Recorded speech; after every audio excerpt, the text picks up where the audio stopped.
ಸಿಕ್ಕಾಪಟ್ಟೆ ಜನ ಇದ್ದಾರೆ, ಕಾಲಿಡಕ್ ಜಾಗ ಇಲ್ಲ, ಕ್ರೇಜಿ ಜನ ಇದ್ದಾರೆ.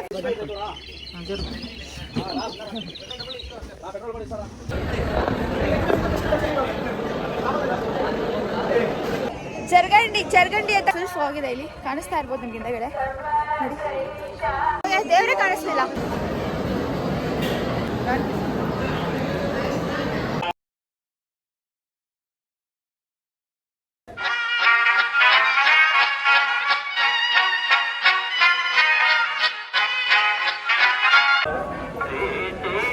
Hi, good morning. ಇವತ್ತು ಡೇ 3 ಆಫ್ ತಿರುಪತಿ ವ್ಲಾಗ್ ಆಗಿದೆ. ಇವತ್ತು ನಾವು ಬೆಳಿಗ್ಗೆ ಬೇಗ ಎದ್ದು 6:50 ಆಗಿತ್ತು ನಾವು ಬಂದಾಗ. ವರಾಹಸ್ವಾಮಿ ದೇವಸ್ಥಾನಕ್ಕೆ ಬಂದ್ವಿ. ನೀವೇ ಲಾಸ್ಟ್ ವ್ಲಾಗಲ್ಲಿ ನೋಡಿರ್ಬೋದು ಎಷ್ಟು ರಶ್ ಇತ್ತು ಅಂತ. ಬಟ್ ಬೆಳಿಗ್ಗೆ ಬಂದಾಗ ಜನ ತುಂಬ ಕಡಿಮೆ ಇತ್ತು. ದರ್ಶನ ತುಂಬ ಚೆನ್ನಾಗಾಯಿತು. ಆಲ್ಮೋಸ್ಟ್ 10 ನಿಮಿಷ ದೇವ್ರ ಮುಂದೆ ನಿಂತ್ಕೊಂಡಿದ್ವಿ. ಅವ್ರು ಯಾರು ಹೋಗಿ ತಳ್ಳಿದೇನೂ ಇಲ್ಲ, ಆರಾಮಾಗಿ ದರ್ಶನ ಮಾಡಿದ್ವಿ. ತುಂಬ ಚೆನ್ನಾಗಿತ್ತು ದೇವಸ್ಥಾನ. ಅಲ್ಲಿಂದ ಆಚೆ ಬಂದು ಅಲ್ಲಿ ಗೋಪುರ ಹತ್ರ ಹೋಗಿ ಒಂದು ಸ್ವಲ್ಪ ನೋಡಿಕೊಂಡು ಫೋಟೋಸ್ ತೊಗೊಂಡು ಬಂದ್ವಿ. ಇವಾಗ ಇಲ್ಲಿಂದ ಮುಗಿಸ್ಕೊಂಡು ಹೋಗಿ ಸ್ವಲ್ಪ ಬ್ರೇಕ್ಫಾಸ್ಟ್ ಎಲ್ಲ ಮಾಡಿ 10 o'clock ಕಲ್ಯಾಣೋತ್ಸವ ಬುಕ್ ಆಗಿದೆ. ಆನ್ಲೈನಲ್ಲೇ ಬುಕ್ ಮಾಡ್ಕೊಂಡಿದ್ದೀವಿ ಕಲ್ಯಾಣೋತ್ಸವಕ್ಕೆ. ಸೊ ಅಲ್ಲಿಗೆ ಹೋಗಬೇಕು. ಹಾಂ, ನಿನ್ನೆ ಸಿಕ್ಕಾಪಟ್ಟೆ ಜನ ಇದ್ದರು. ನೀವು ನೋಡಿರ್ಬೋದು ಲಾಸ್ಟ್ ಬ್ಲಾಗಲ್ಲಿ ಸಿಕ್ಕಾಪಟ್ಟೆ ಕಾಲಿಗೆ ಜಾಗಲ್ಲ ಅಷ್ಟು ಜನ ಇದ್ರು. ಬಟ್ ಯಾಕೆ ಅಂತಂದರೆ ಆಮೇಲೆ ಗೊತ್ತಾಯಿತು ನಮಗೆ. ನಾವು ಅಂದ್ಕೊಂಡ್ವಿ ಮಾಘಮಾಸ ಅದಕ್ಕೆ ಅಂತ. ಇಲ್ಲ, ನಿನ್ನೆ ಗೊತ್ತಾಯಿತು ನಮಗೆ ಬ್ರಹ್ಮೋತ್ಸವ ಇರೋದ್ರಿಂದ ಗರುಡ ಪೂಜೆ ಇತ್ತು, ಮತ್ತು ತೈಪೂಸಂ ತಮಿಳ್ ಅವರಿಗೆ ತೈಪೂಸಂ ಇತ್ತು ಅಂತೆ. ಸೊ ಮತ್ತು ಹುಣ್ಣಿಮೆ ಬೇರೆನೇ, ಅದಕ್ಕೋಸ್ಕರ ಅಷ್ಟು ಜನ ಬಂದಿದ್ದು. ಮೇಯ್ನಾಗಿ ಬಂದಿದ್ದೆ ಬ್ರಹ್ಮೋತ್ಸವಕ್ಕೋಸ್ಕರ. ಸೊ ಅದಕ್ಕೋಸ್ಕರ ಅಷ್ಟು ಜನ ಇದ್ದರು. ಇವಾಗೆಲ್ಲ ಖಾಲಿ ನೋಡಿ. ಸೊ ಇಷ್ಟಾಗಿದೆ. ನೆಕ್ಸ್ಟ್ ಅಪ್ಡೇಟ್ಗೆ ತಿರ್ಗಾ ಏನಾದರೂ ಇದ್ದರೆ ಅಪ್ಡೇಟ್ ಮಾಡಿ. ವರಹಸ್ವಾಮಿ ದರ್ಶನ ಮುಗಿಸ್ಕೊಂಡು ನೆಕ್ಸ್ಟ್ ನಾವು ಹೋಗಬೇಕಾಗಿತ್ತು ಕಲ್ಯಾಣೋತ್ಸವ ಪೂಜೆಗೆ. ನಾವು 3 months ಮುಂಚೆನೇ ಈ ಪೂಜೆನ ಬುಕ್ ಮಾಡ್ಕೊಂಡಿದ್ವಿ. ಬುಕ್ಕಿಂಗ್ ಪ್ರೈಸ್ ಬಂದು 1000 rupees. ಒಂದು ಟಿಕೆಟಲ್ಲಿ ಇಬ್ಬರು ಹೋಗ್ಬೋದು. ಸೊ ಈ ಸತಿ ನಮಗೆ ಈ ಒಂದು 3 months ಮುಂಚೆ ಬುಕ್ ಮಾಡಿದ್ರು. ನನಗೆ ನಮ್ಮ ಅಕ್ಕಗೆ ಮಾತ್ರ ಟಿಕೆಟ್ ಸಿಕ್ಕಿತ್ತು. ರಿಪೋರ್ಟಿಂಗ್ ಟೈಮ್ 10 o'clock ಅಂತ ಕೊಟ್ಟಿದ್ದರು. ನಾವು 10 o'clock ಹೋದ್ವಿ, ಆದರೆ ಪೂಜೆ ಶುರು ಆಗಿದ್ದು 12 o'clock. ಆ್ಯಂಡ್ 1 hour ಪೂಜೆ ನಡೆಯುತ್ತೆ. ಸೊ 1 o'clock ಆಚೆ ಬಂದ್ವಿ. ಆದರೆ ಅಲ್ಲಿಂದ ಡೈರೆಕ್ಟ್ ನಮ್ಮನ್ನ ದರ್ಶನ ಕರ್ಕೊಂಡು ಹೋಗ್ತಾರೆ. ವೆಂಕಟೇಶ್ವರ ಸ್ವಾಮಿ ದರ್ಶನ ಮುಗಿಸ್ಕೊಂಡು ಆಚೆ ಬರೋಕ್ಕೆ ಏನಿಲ್ಲ ಅಂದರೂ 2-2:30 ಆಯಿತು. ಅಲ್ಲಿಗೆ ಆಲ್ರೆಡಿ ನಮಗೆ ಸಾಕಾಗಿ ಹೋಗ್ಬಿಟ್ಟಿತ್ತು, ಬಿಕಾಸ್ ಅಷ್ಟು ಜನ ಇದ್ದರು.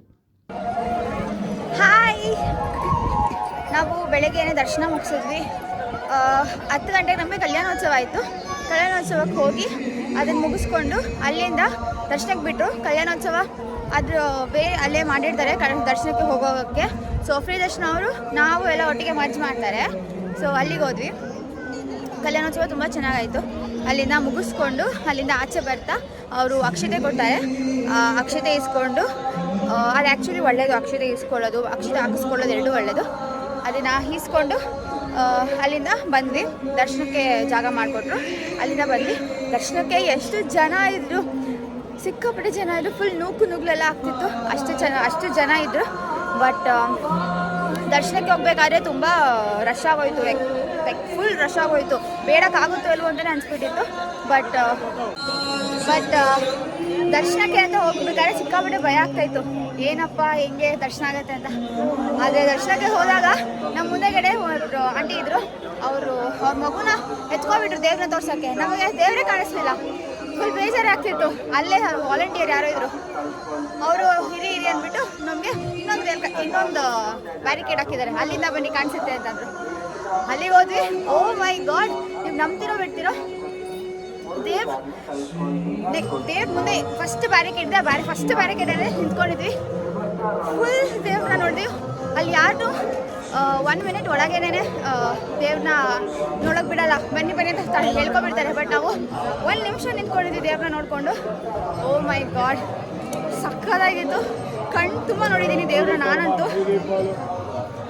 1 ನಿಮಿಷ ನಿಂತ್ಕೊಂಡು ನೋಡಿದ್ದೀನಿ ದೇವ್ರನ್ನ. ಕೆಳಗಡೆಯಿಂದ ಪಾದದಿಂದ ತಲೆ ತನಕ ಚೆನ್ನಾಗಿ ದರ್ಶನ ಆಯಿತು ನನಗೆ ನಮ್ಮ ಅಕ್ಕ ಇಬ್ಬರು ಹೋಗಿದ್ವಿ. ತುಂಬ ಚೆನ್ನಾಗಿ ದರ್ಶನ ಆಯಿತು. 1 ನಿಮಿಷ ಅಲ್ಲೇ ನಿಂತ್ಕೊಂಡು ನೋಡಿ ಆಮೇಲೆ ಆಚೆ ಬಂದ್ವಿ. ನನ್ನ ಕಣ್ಣಲ್ಲಿ ಫುಲ್ ನೀರು ತುಂಬ್ಕೊಂಡ್ಬಿಟ್ಟಿದ್ದು, ಫುಲ್ ಕೈಯೆಲ್ಲ ಶಿವರ್ ಆಗ್ತಿದೆ, ಯಾಕಂತಲೇ ಗೊತ್ತಿಲ್ಲ. ಅಲ್ಲಿ ದೇವ್ ಮುಂದೆಗಡೆ ನಿಂತ್ಕೊಂಡು ಅಲ್ಲಿ ಬರೋ ಒಂದು ಎನರ್ಜಿ, ಅಲ್ಲಿ ಇರೋವಂಥ ಒಂದು ವೈಬ್ರೇಷನ್ ಕ್ರೇಜಿ. ಅಷ್ಟು ವೈಬ್ರೇಷನ್ ಇತ್ತು ಆ್ಯಂಡ್ ಅಷ್ಟು ಪಾಸಿಟಿವ್ನೆಸ್ ಇತ್ತು. ಅಲ್ಲಿ ಏನು ಬೇಡಬೇಕು ಅಂತಲೇ ಅನ್ಸಲ್ಲ ನಿಮಗೆ. ಜಸ್ಟ್ ಹೋಗಿ ದೇವ್ರ ಮುಂದೆ ನಿಂತ್ಕೊಂಡ್ರೆ ಗೋವಿಂದ ಗೋವಿಂದ ಅನ್ನೋದು ಬಿಟ್ಟು ನಿಮ್ಮ ಮೈಂಡಿಗೆ ಏನೂ ಬರೋಲ್ಲ. ನಿಮಗೆ ಬ್ಲ್ಯಾಂಕ್ ಆಗೋಗ್ತೀರಾ, ಫುಲ್ ನಿಮ್ಮ ಬಾಡಿನೇ ನಂಬಾಗೋಗ್ಬಿಡುತ್ತೆ. ಆ ಥರ ಇತ್ತು ಎಕ್ಸ್ಪೀರಿಯನ್ಸ್. ನನಗೆ ಸಿಕ್ಕಾಪಟ್ಟೆ ಖುಷಿನೇ ಆಗೋಯ್ತು, ನನಗೆ ಸಕ್ಕತ್ತಾಗಿತ್ತು. ಸೊ ಅದನ್ನು ಮುಗಿಸ್ಕೊಂಡು ಅಲ್ಲಿಂದ ಸೀದಾ ಬಂದು ಇವಾಗ ಸ್ವಲ್ಪ ಓಡಾಡಿಕೊಂಡು ಶಾಪಿಂಗ್ ಎಲ್ಲ ಮಾಡಿಕೊಂಡು ಈಗ ಇಲ್ಲಿ ಮೇನ್ ಎಂಟ್ರೆನ್ಸ್ ಹತ್ರ ಬಂದಿದ್ದೀವಿ. ಜಸ್ಟ್ ಇಲ್ಲಿ ಜ್ಯೋತಿ ಬೆಳಗಕ್ಕೆ ಬಂದು ಸ್ವಲ್ಪ ಫೋಟೋಸ್ ತಗೊಂಡು ಬೇಡ್ಕೊಂಡು ಹೊರಡೋದು. ನೆಕ್ಸ್ಟ್ ಏನು ಮಾಡ್ತೀನಿ ನಾನು ಅಪ್ಡೇಟ್ ಮಾಡ್ತೀನಿ. ಅಂಟಿದೆ, ಬಾಯ್.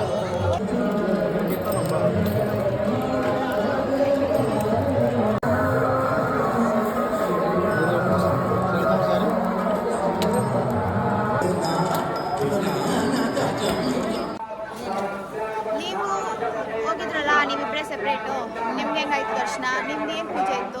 ನಮ್ಮದು ಆರ್ಜಿತ ಬ್ರಹ್ಮೋತ್ಸವ ಅಂತಿತ್ತು.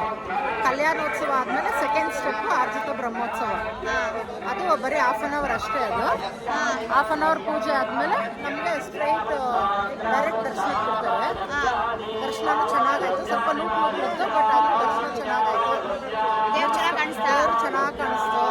ದೇವ್ರು ಮುಗಿಸ್ಕೊಂಡು ಭಾಳ ಸಂತೋಷ, ಖುಷಿ ಆಯಿತು. ದೇವ್ರು ನೋಡಿ ಎಲ್ಲ ಸ್ಟ್ರೈನೆಲ್ಲ ಬರ್ತೋಗುತ್ತೆ. ಎಲ್ಲ ಮುಗಿಸ್ಕೊಂಡು ಪ್ರಸಾದ ಕೊಟ್ರಾ? ನಮಗೆ ಮೊಸರನ್ನ ಪ್ರಸಾದ ಕೊಟ್ಟರು. ಅದು ಒಂದೊಂದು ಟೈಮ್ ಒಂದೊಂದು ಥರ ಪುಳಿಯೋಗರೆ ಕೊಡ್ತಾರೆ, ಇಲ್ಲ ಬೆಳಗ್ಗೆ ಹೊತ್ತು ದೋಸೆ ಕೊಡ್ತಾರೆ ಒಂದೊಂದ್ಸರಿ. ಇವತ್ತು ನಮಗೆ ಮೊಸರನ್ನ ಸಿಕ್ತು. ಚೆನ್ನಾಗಿತ್ತು, ದರ್ಶನ ಚೆನ್ನಾಗಾಯ್ತು, ಖುಷಿ ಆಯಿತು. ದೇವ್ರು ನೋಡಿ ಖುಷಿ ಆಯಿತು. ಎಷ್ಟೇ ಸ್ಟ್ರೈನ್ ಇದ್ದೆಲ್ಲ ಹೋಯ್ತು. ನಿಮ್ಗೆ ಹೆಂಗಾಯ್ತು ದರ್ಶನ? ನಮಗೆ ಸಕ್ಕದಾಗಾಯ್ತು. ನಾನು ಅವಾಗಲೇ ಹೇಳಿದೆ, ಸಕ್ಕದಾಗಾಯ್ತು. ನಮಗೆ ದೇವ್ರು ಮುಂದೆ ಒಂದು ಬ್ಯಾರಿಕೇಡು, ಆ ಬ್ಯಾರಿಕೇಡ್ ಹತ್ರನೇ ನಿಲ್ಲಿಸ್ಬಿಟ್ಟಿದ್ರು. ಆಲ್ಮೋಸ್ಟ್ 1 ಮಿನಿಟ್ ತನಕ ನಾವು ಅಲ್ಲೇ ನಿಂತ್ಕೊಂಡು ನೀಟಾಗಿ ದರ್ಶನ ಮಾಡಿ ಕಣ್ತುಂಬಿಸ್ಕೊಂಡು ಬಂದ್ವಿ. ನಮ್ಗೆ ಯಾವಾಗಲೂ ಕಲ್ಯಾಣೋತ್ಸವಕ್ಕೆ ಎಲ್ಲರಿಗೂ 4 ಜನಕ್ಕೂ ಸಿಕ್ತಿತ್ತು. ಈ ಸರಿ ನಿಮ್ಮಿಬ್ರಿಗೆ ಮಾತ್ರ ಸಿಕ್ಕಿ, ನಮ್ಮಿಬ್ರಿಗೆ ಬೇರೆ ಸಿಕ್ತು. ಅದು 3 ತಿಂಗಳ ಮುಂಚೆನೇ ಬುಕ್ ಮಾಡಿದ್ರೆ ಈ ಸೇವೆಗಳೆಲ್ಲ ಸಿಗುತ್ತೆ. ಹಾಗೆ ಬಂದು ಹೋಗೋ ಬದಲು ಸೇವೆ ಮಾಡಿಸ್ಕೊಂಡ್ರೆ ತುಂಬ ಒಳ್ಳೆಯದು. ಡೈರೆಕ್ಟ್ ದರ್ಶನನೂ ಸಿಗುತ್ತೆ, ಸೇವೆಗಳು ಸಿಗುತ್ತೆ. ಭಗವಂತನ ಸೇವೆ ಆಗುತ್ತೆ ಅಷ್ಟೇ. ನೀವು ಮಾಡಿ ಬನ್ನಿ, ಸೇವೆ ಮಾಡಿ. ಇನ್ನೊಂದು ತೋರಿಸ್ತೀನಿ ನೋಡಿ.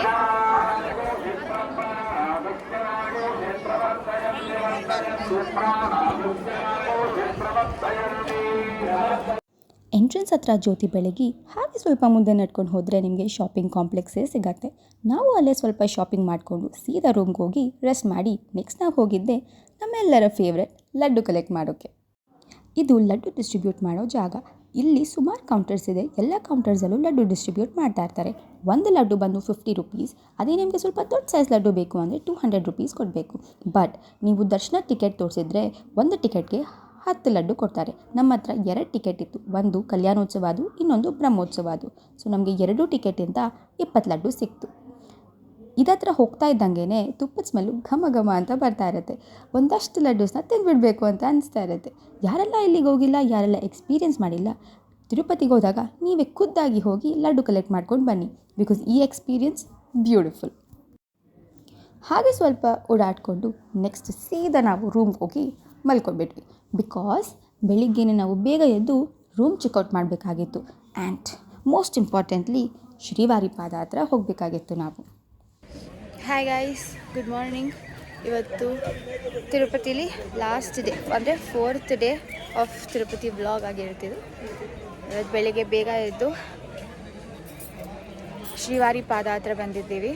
ಇದು ಲಾಸ್ಟ್ ಸ್ಪಾಟ್. ವೆಂಕಟೇಶ್ವರ ಫಸ್ಟ್ ಅವರು ಪಾದ ಇಟ್ಟಿದ್ದ ಜಾಗ ಇದು. ಸೊ ಇಲ್ಲಿ ಬಂದು ಇಲ್ಲಿ ಶ್ರೀವಾರಿ ಪಾದಕ್ಕೆ ಅಲ್ಲಿ ದೀಪ ಹಚ್ಚಿ ಹೂವು ಕೊಟ್ಟು ಅಲ್ಲಿಂದ ಇವಾಗ ಹೊರಡ್ತಾ ಇದ್ದೀವಿ. ಸೊ ಈಗ ನಾವು ಇಲ್ಲಿಂದ ಮುಗಿಸ್ಕೊಂಡು ಬೆಟ್ಟ ಇಳಿದು ಹೋಗಿ ಸ್ವಲ್ಪ ಟಿಫನ್ ಎಲ್ಲ ಮಾಡಿ ಅಲ್ಲಿಂದ ಡೈರೆಕ್ಟ್ ಕಾಳಹಸ್ತಿ ರೀಚ್ ಆಗ್ತೀವಿ. ಬಿಕಾಸ್ ನಾವು ಒಂದು ಪ್ರೊಸೀಜರ್ ಥರ ಸ್ಟೆಪ್ ಬೈ ಸ್ಟೆಪ್ ನಾವು ಎಲ್ಲ ದೇವಸ್ಥಾನಕ್ಕೂ ಹೋಗಿ ಬರ್ತಾ ಇದ್ದೀವಿ. ಇದನ್ನು ಮಾಡಲೇಬೇಕು ಅಂತ ಏನಿಲ್ಲ. ಇದು ಮಾಡಿದ್ರೆ ಚೆನ್ನಾಗಿರುತ್ತೆ. ಬಿಕಾಸ್ ಆಲ್ಮೋಸ್ಟ್ ಎಲ್ಲ ಆನ್ ದ ವೇ ಎಲ್ಲ ದೇವಸ್ಥಾನ ಕವರ್ ಆಗಿ ತಿರುಪತಿಗೆ ಬಂದು ಕಾಳಹಸ್ತಿ ಮುಗಿಸ್ಕೊಂಡು ನೀಟಾಗಿ ಮನೆಗೆ ಹೋದಂಗೆ ಆಗುತ್ತೆ. ಸೊ ಆ ಥರ ನಾವು ಪ್ಲ್ಯಾನ್ ಮಾಡ್ಕೊಂಡು ಎವ್ರಿ ಇಯರ್ ನಾವು ಹೀಗೆ ಪ್ಲ್ಯಾನ್ ಮಾಡ್ಕೊಂಡು ಬರೋದು. ಸೊ ಅಷ್ಟೇ. ಇವಾಗ ನಾವು ಶ್ರೀವಾರಿ ಪಾದ ಹತ್ರನೇ ಇದ್ದೀವಿ. ಇದನ್ನು ಮುಗಿಸ್ಕೊಂಡು ಕಾಳಹಸ್ತಿಗೆ ಹೋಗಿ ಅಲ್ಲಿ ಏನು ಮಾಡ್ತೀವಿ ಎಲ್ಲ ವೀಡಿಯೋ ಮಾಡಿ ಹೇಳ್ತೀವಿ. Until then see you.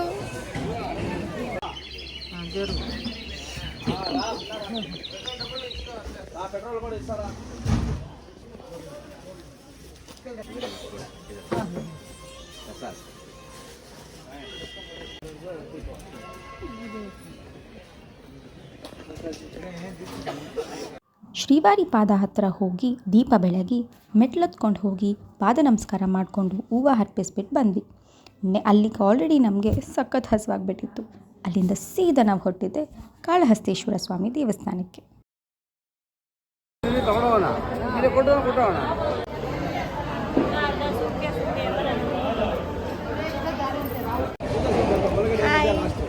ನಾವು ಇವಾಗ ಕಾಳಹಸ್ತಿಯಲ್ಲಿ ಬಂದಿದ್ದೀವಿ, ಕಾಳಹಸ್ತಿ ದೇವಸ್ಥಾನಕ್ಕೆ. ಲಾಸ್ಟ್ ಇಯರ್ ಕೂಡ ಬಂದಿದ್ವಿ. ಆವಾಗ ತುಂಬ ಕನ್ಸ್ಟ್ರಕ್ಷನ್ ಮಾಡ್ತಾಯಿದ್ರು, ದಾರಿನೇ ಸರಿ ಇರಲಿಲ್ಲ. ಬಟ್ ಈ ಟೈಮ್ ಬಂದಾಗ ನೀಟಾಗಿ ಕನ್ಸ್ಟ್ರಕ್ಟ್ ಮಾಡಿದ್ದಾರೆ. ಸ್ಟೆಪ್ಸ್ ಎಲ್ಲ ಹತ್ಕೊಂಡು ಹೋಗೋಕ್ಕೆ, ದೇವಸ್ಥಾನ ರೀಚ್ ಆಗೋಕ್ಕೆ, ಕಾರ್ ಪಾರ್ಕ್ ಮಾಡೋಕ್ಕೆ ತುಂಬ ಚೆನ್ನಾಗಿ ಕನ್ಸ್ಟ್ರಕ್ಷನ್ ಮಾಡಿದ್ದಾರೆ. ಸೊ ನೀವು ಕೂಡ ಬನ್ನಿ. ಇಲ್ಲಿ ರಾಹುಕೇತು ಪೂಜೆ ಎಲ್ಲ ಮಾಡಿಸ್ತಾರೆ. ಮತ್ತು ಸುಬ್ರಹ್ಮಣ್ಯ ದೇವರೆಲ್ಲ ಇರೋದು, ಸೊ ಅದಕ್ಕೋಸ್ಕರ ಅದು ಮಾಡಿಸ್ತಾರೆ. ಮತ್ತು ಇನ್ನೂ ಏನೇನು ಮಾಡ್ತಾರೆ ಎಲ್ಲ ಅಪ್ಡೇಟ್ ಮಾಡ್ತೀನಿ. ಇದು ಕಾಳಹಸ್ತೇಶ್ವರ ಸ್ವಾಮಿ ದೇವಸ್ಥಾನ. ಕಾಳ ಎಂದರೆ ಹಾವು, ಹಸ್ತಿ ಎಂದರೆ ಆನೆ ಮತ್ತು ಶ್ರೀ ಎಂದರೆ ಜೇಡ. ಈ ಮೂವರು ಶಿವನನ್ನು ಪೂಜಿಸಿ ಮೋಕ್ಷ ಪಡೆದ ಸ್ಥಳವೆದು ಎಂದು ಹೇಳಲಾಗುತ್ತದೆ. ಇಲ್ಲಿನ ಶಿವಲಿಂಗವು ಗಾಳಿಯ ಅಂಶವನ್ನು ಪ್ರತಿನಿಧಿಸುತ್ತದೆ. ಗರ್ಭಗುಡಿಯಲ್ಲಿನ ದೀಪವು ಗಾಳಿ ಇಲ್ಲದಿದ್ದರೂ ಸದಾ ನಡುಗುತ್ತಿರುತ್ತದೆ ಎಂದು ಹೇಳಲ್ಪಟ್ಟಿದೆ. ಇಲ್ಲಿನ ವಿಶೇಷತೆಗಳೇನೆಂದರೆ ಇಲ್ಲಿ ರಾಹುಕೇತು ಪೂಜೆ ಕೂಡ ನಡೆಯುತ್ತದೆ. ನಾವು ಕೂಡ ರಾಹುಕೇತು ಪೂಜೆ ಅಟೆಂಡ್ ಮಾಡಿದ್ವಿ. ಮಾಡಲೇಬೇಕು ಅಂತ ಏನಿಲ್ಲ, ಆದರೆ ರಾಹುಕೇತು ಪೂಜೆ ಮಾಡೋದ್ರಿಂದ ಯಾವುದೇ ಅಲ್ಪ ದೋಷಗಳಿದ್ದರೂ ನಿವಾರಣೆ ಆಗುತ್ತದೆ ಎಂದು ಈ ದೇವಸ್ಥಾನ ಪ್ರಸಿದ್ಧವಾಗಿದೆ. ಇದು ನಮ್ಮ 4 days ಆಫ್ ತಿರುಪತಿ ವ್ಲಾಗ್ ಆಗಿತ್ತು. ಯಾರಿಗಾದರೂ ತಿರುಪತಿಗೆ ಹೇಗೆ ಹೋಗೋದು, ಬುಕಿಂಗ್ಸ್ ಹೇಗೆ ಮಾಡೋದು, ಟಿಕೆಟ್ ಹೇಗೆ ತೊಗೊಳ್ಳೋದು, ಏನೇ ಇನ್ಫಾರ್ಮೇಷನ್ ಬೇಕಿದ್ದರೂ ಕಾಮೆಂಟ್ ಸೆಕ್ಷನಲ್ಲಿ ಕಾಮೆಂಟ್ ಮಾಡಿ ಆ್ಯಂಡ್ ಸಬ್ಸ್ಕ್ರೈಬ್ ಮಾಡಿ, ಶೇರ್ ಮಾಡಿ. Thank you so much. Bye bye.